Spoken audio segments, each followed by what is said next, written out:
बिस्मिल्लाहिर्रहमानिर्रहीम। अस्सलाम वालेकुम डियर स्टूडेंट्स।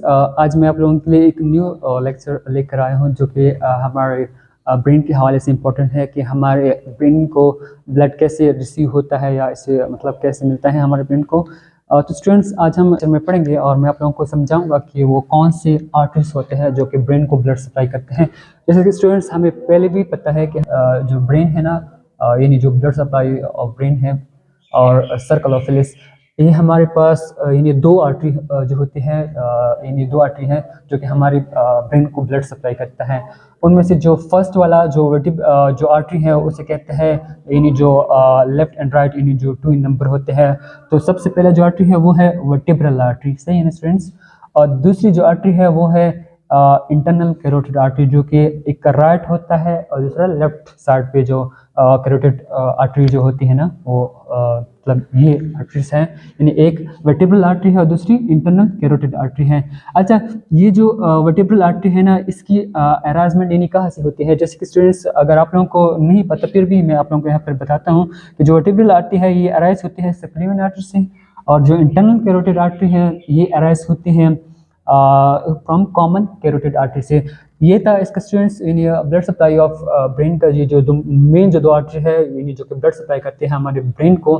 अब यहाँ पे एक इम्पॉर्टेंट जो पॉइंट है वो कुछ यूँ है कि द सर्कल ऑफ फिलिस। अब यहाँ पे सर्कल ऑफ फिलिस इसको क्यों कहा जाता है? असल में ये जो आप लोग यहाँ पे देख रहे हैं ना, विलिस विलिस यहाँ पे एक साइंटिस्ट का नाम है जिसका जो पूरा नाम है वो है थॉमस विलिस।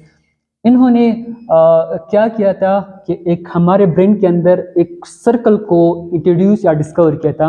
अच्छा, अब थॉमस विलिस ने हमारे ब्रेन के अंदर इस सर्कल को क्यों मतलब इंट्रोड्यूस करवाया या डिस्कवर करवाया, इसकी क्यों इम्पोर्टेंस थी? अब इंशाल्लाह मैं इस लेक्चर पे बिल्कुल जब मैं डायग्राम आप लोगों को समझाऊंगा ना, तो वहाँ पे जब मैं सर्कल ऑफ फिलिस ड्रा करूंगा और मैं वहाँ पे आप लोगों को जब समझाऊंगा ना, तो इसमें मैं पूरा डिटेल पढ़ाऊंगा कि इस सर्कल ऑफ फिलिस को थॉमस विलिस ने क्यों इंट्रोड्यूस करवाया हमारे ब्रेन के अंदर। तो सबसे पहले हम जानेंगे कि ये टू वर्टिब्री या टू इंटरनल कैरोटिड आर्टरी ये किस तरह हमारी ब्रेन को ब्लड सप्लाई करते हैं। तो बिगिनिंग ले लेते हैं इस डायग्राम से। जैसा कि आप लोग देख सकते हैं हमारे इस बोर्ड पे, तो जो मेन जो दो पहले जो वर्टिब्रल आर्टरी थी उसको हमने पहले डिवाइड किया था राइट वर्टिब्रल आर्टरी और दूसरी जो होते हैं लेफ्ट वर्टिब्रल आर्टरी, सी है ना, एक राइट वर्टिब्रल आर्टरी और दूसरी लेफ्ट वर्टिब्रल आर्टरी। पर यहाँ पे वर्टिब्रल आर्टरी जो है वो 4 ब्रांचेस यहाँ पे दे देती है। जो पहला वाला ये ब्रांच जो आप लोग देखते हैं इसे कहते हैं इंटीरियर स्पाइनल आर्टरी, और जो ये वाला ब्रांच है जो कि यानी ये वाला जो ब्रांच यानी ये इंटीरियर साइड पे प्रेजेंस होता है, और जो ये वाला ब्रांच है इसको कहते हैं पोस्टीरियर स्पाइनल आर्टरी जो कि हमारे स्पाइनल कॉर्ड को ब्लड सप्लाई करती है, और ये जो ब्रांच है ये पोस्टीरियर साइड पे ये प्रेजेंट होता है। ठीक है ना स्टूडेंट्स, ये वाला जो ब्रांच आपको नजर आ रहा है जो कि वर्टिब्रल आर्टरी का ब्रांच है इसे कहते हैं मिडुलर आर्टरी जो कि हमारे मिडुला को सप्लाई करता है, और ये जो ब्रांच है इसे कहते हैं PICA means posterior inferior cerebellar artery. ठीक है ना, जो हमारे सेरिब्रल को मतलब ब्लड सप्लाई करते हैं। ठीक है ना स्टूडेंट्स, जब यहाँ पे जब हमारी वर्टिब्रल आर्टरी जब एक यहाँ पे जब मिल जाती है ना, यानी जब यहाँ पे इसकी एनास्टोमोसिस जब जंक्शन करती है यहाँ पे, तो यहाँ पर एक वर्टिब्री की फॉर्मेशन होती है जिसे हम कहते हैं, यहाँ पे मैंने नहीं लिखा, यहाँ पे मैं लिख देता हूँ, इसे कहते हैं बेसिलर आर्टरी। ठीक है ना स्टूडेंट्स, बेसिलर आर्टरी मींस जब दो वर्टिब्रल आर्टरी मिल जाते हैं तो वहां पर एक न्यू आर्टरी की फॉर्मेशन होती है जिसे कहते हैं बेसिलर आर्टरी। ठीक है ना, अब हम मजीद बेसिलर आर्टरी की ब्रांचेस को समझेंगे। जो पहला वाला ब्रांच है बेसिलर आर्टरी का वो है आइका, ये था पोस्टीरियर वाला। अब ये जो है ये वाला ब्रांच इसको कहते हैं आइका मींस इंटीरियर इर्पिरेंट सेरिबेलर आर्टरी। ठीक है ना, जो ये वाला ब्रांच है नेक्स्ट जो ये वाला ब्रांच इसे कहते हैं सुपीरियर सेरिब्रल आर्टरी जो कि हमारे सुपीरियर अपर साइड जो सेरिब्रल का होता है ये वहां पे इसको सप्लाई करता है ये वाला ब्रांच। ठीक है ना, अब ये जो ब्रांच है ये जो बेसिलर आर्टरी का है इसे कहते हैं लेब्रेंटाइन आर्टरी, इसको दूसरा नाम भी देते हैं ऑडिटरी आर्टरी जो कि हमारे एयर को सप्लाई करते हैं ना। ठीक है ना, ये वाला जो ब्रांच है ये किसका ब्रांच है? बेसिलर आर्टरी का। अब ये जो आपको छोटे छोटे ब्रांचेस नजर आ रहे हैं इसको कहते हैं पोंटाइन आर्टरी जो कि हमारे पोन्स को ब्लड सप्लाई करते हैं। ठीक है स्टूडेंट्स, ये वाले जो छोटे छोटे ब्रांचेस होते हैं। ठीक है ना, अच्छा, अब ये जो फोंटाइन आर्टरी के आगे एक यहाँ पर वेस्लर आर्टरी का ये वाला जो ब्रांच जो निकलता है इसे कहते हैं पोस्टीरियर सेरिबेलर आर्टरी, ये वाला ब्रांच। ठीक है ना स्टूडेंट्स, आपने इसको मस्त नोट करना है ताकि आप लोग भूलें नहीं। अच्छा, जब यहाँ पे जब स्टार्ट हम लेंगे बिगिनिंग यानी सर्कल ऑफ विल्स का, यानी जो ये वाटर यहाँ पर ये जो ब्रांच दे रखी है ना, इस जो ये जो ब्रांच यहाँ पे दिया है ना इस आर्टरी ने, इसे कहते हैं पोस्टीरियर कम्युनिकेटिंग आर्टरी, ये वाला। ठीक है ना, ये वाली जो आर्टरी है, ठीक है, इसे कहते हैं पोस्टीरियर कम्युनिकेटिंग आर्टरी। और ये जो आर्टरी है जो बिल्कुल इंटरनल कैरोटिड आर्टरी के मतलब एक ब्रांच निकला हुआ है, इसे कहते हैं इंटरनल कोरोइडल आर्टरी, जो कि हमारे कोरोइडल प्लेक्सिस को ये ब्लड सप्लाई करते हैं। और ये जो आर्टरी आप लोगों को दिख रही है, जो कि यहाँ पर मैंने ऑलरेडी आप लोगों को बताया था कि ये इंटरनल कैरोटिड आर्टरी यानी मेन जो आर्टरी है जो कि हमारे ब्लड सप्लाई करता है सर्कल ऑफ विल्स में, तो ये जो है ये है लेफ्ट इंटरनल कैरोटिड आर्टरी। और ये जो ऊपर इसके ऊपर मैंने बनाया है ना ये वाला जो ब्रांच, यानी जो इंटरनल कैरोटिड का जो ब्रांच है इसे कहते हैं ऑफ्थेल्मिक आर्टरी। ऑफ्थेल्मिक का मतलब ऑप्टिक्स, यानी हमारे आइस को ये सप्लाई करता है कि कौन सी आर्टरी, ऑफ्थेल्मिक आर्टरी। ठीक है ना स्टूडेंट्स, अब हम मजीद बढ़ते हैं, यानी ये जो वाला जो ब्रांच आप लोगों को नजर आता है या ये वाला, इसे कहते हैं interior cerebral artery, cerebral artery. ठीक है ना, यह भी ये जो ब्रांच है जो आप लोग देख रहे हैं कि इन्होंने एक दूसरे को मिलाया है, इस आर्टरी को क्या कहते हैं, इंटीरियर कम्युनिकेटिंग आर्टरी। अब ये जो ब्रांच है ना, यानी जो यहाँ पर मैंने बनाया है, ये तो था मतलब राइट इंटरनल कैरोटिड आर्टरी। तो ये तो स्टूडेंट्स हमारे पास इस जो ब्लड सप्लाई होती है हमारे ब्रेन को, तो ये था इसका डायग्राम, इसके यानी कौन सी आर्टरी कहाँ पे सप्लाई करते हैं और उसके नेम्स तो मैंने आप लोगों को बताया। अब मैं आता हूँ कि थॉमस विलिस ने इस सर्कल ऑफ विलिस को क्यों इंट्रोड्यूस करवाया ना, यानी इसकी क्या इंपॉर्टेंस थी। तो मैंने बहुत से रिसर्च में इसको देखा है और मैंने ये पॉइंट कर दिया कि इसकी क्यों हमें इंपॉर्टेंट होते हैं। खुदा ना खास्ता अगर हमारे ब्रेन में यानी सर्कल ऑफ विलिस में अगर यहाँ पर फॉर एग्जांपल क्या हो जाए, हेमरेज लग जाए, यानी हेमरेज हो जाए या स्टमक कंडीशन कॉज हो जाए, तो जो हमारी जो ये वाला जो मतलब आर्टरी है ना, इसको क्या मतलब रिसीव नहीं होगा, ब्लड रिसीव नहीं होगा, तो क्या होगा यहाँ पे इंसान मतलब डैमेजेस भी यानी कॉज हो सकती है इस आर्टरी के जरिए से। तो थॉमस विलिस ने ये कर दिया कि ये यहाँ पर यानी अगर फॉर एग्जांपल ये वाला यानी अगर यहाँ पर ब्लॉकेज लग जाए तो कोई मसला नहीं है, तो ये जो आर्टरी है ना ये यहाँ से सप्लाई करके करके करके यहाँ पे ये लेकर आएगा, ताकि खुदा ना करे किसी इंसान के अंदर या ब्रेन के अंदर कोई मतलब डैमेज कॉज ना हो जाए।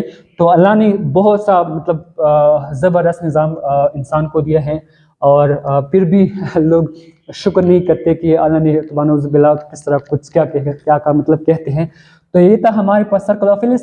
इसका इंपॉर्टेंस ये था कि अगर फॉर एग्जांपल यहाँ किसी जगह पे भी ब्लॉकेज हो जाए ना, तो दूसरी आर्टरी वहाँ पे उस ही आर्टरी को जहाँ पे ब्लॉकेज हो है वहाँ पे उनको सप्लाई कर देगा। तो ये था इसका इंपॉर्टेंस।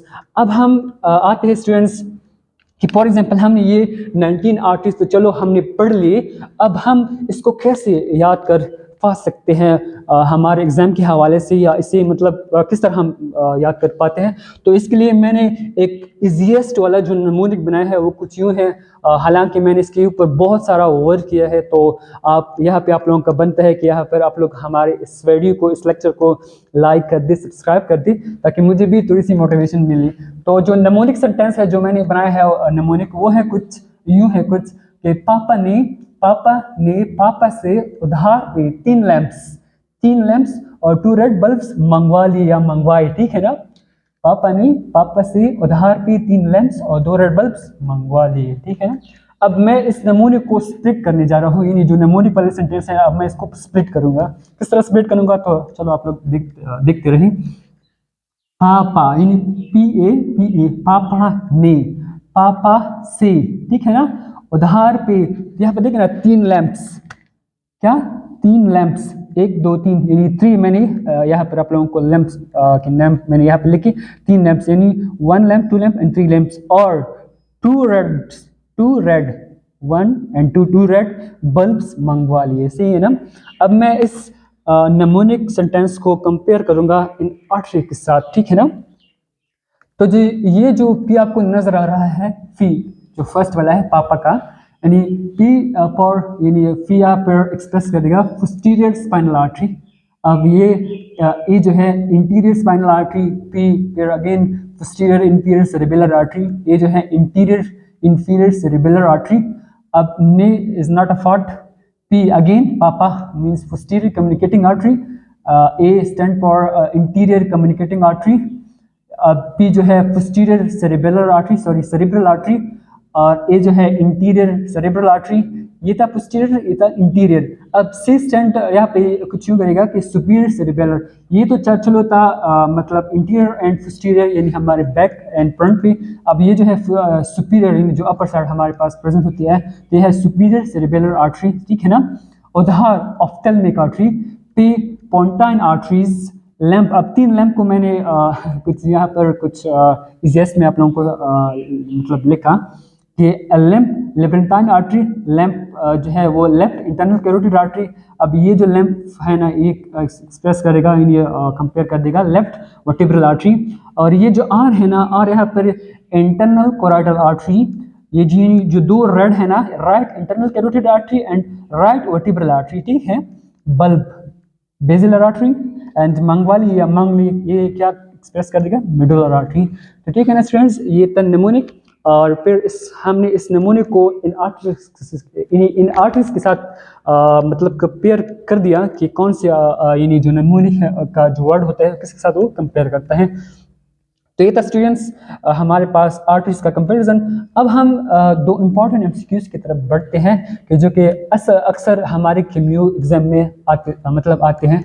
तो जो पहला वाला एमसीक्यूज है वो कुछ यूँ है कि PICA means posterior inferior cerebellar artery is the branch of dash artery.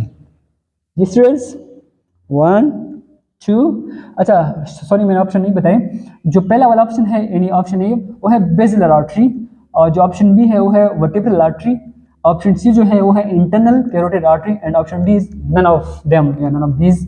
तो इसमें से कौन सा ऑप्शन ठीक होगा स्टूडेंट्स जी? 1 2 3 4 5। तो जो करेक्ट वाला ऑप्शन है वो है क्या? Vertebral artery. कैसे वर्टिब्रल आर्टरी है? आई डायग्राम की तरफ बढ़ते हैं, ठीक है ना।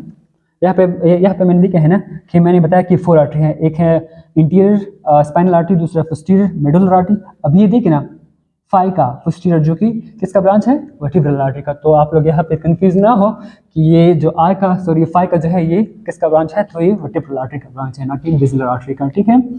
दूसरा वाला जो एमसीक्यूज है कि which is the main artery that supply blood into the circle of Willis, ठीक है ना। ऑप्शन ए जो है बेसिलर आर्टरी, ऑप्शन बी जो है वो है vertebral artery, and option C जो है internal carotid artery, and option D जो है नन ऑफ देम या नन ऑफ दीज। तो स्टूडेंट्स इनमें से कौन सा ऑप्शन करेक्ट है जो कि करेक्ट आप लोगों को लगना चाहिए? तो इसमें जो करेक्ट ऑप्शन है वो है इंटरनल कैरोटिड आर्टरी, जो कि हम ऑलरेडी वहाँ पे पढ़ चुके हैं कि ये जो सर्कल ऑफ विल्स को बताया था कि ये जो इंटरनल कैरोटिड आर्टरी है ये मेन रोल अदा करता है हमारे सर्कल ऑफ विल्स में। So the correct option is option C, ठीक है स्टूडेंट्स। तो स्टूडेंट्स ये था ब्लड सप्लाई ऑफ ब्रेन, उसका डायग्राम, फिर उनकी आर्टरीज का मैंने नमूने के साथ क्या कर दिया, कंपैरिजन कर दिया। तो ये था शॉर्ट नमूनिक, और उम्मीद करते हैं स्टूडेंट्स जो मैंने आप लोगों को समझाया वो आप लोगों को अच्छी तरीके से समझ आ गया होगा। अगर फॉर एग्जांपल मेरे इस लेक्चर को आप लोगों ने एंजॉय कर दिया हो तो बिल्कुल हमारे इस चैनल को लाइक कर दें, सब्सक्राइब कर दें।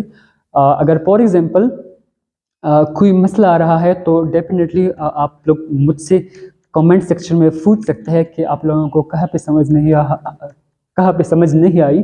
मैं कोशिश करूँगा कि इंशाल्लाह आप लोगों को कमेंट सेक्शन में उसका जवाब दूंगा। तो थैंक यू सो मच। अल्लाह हाफिज़।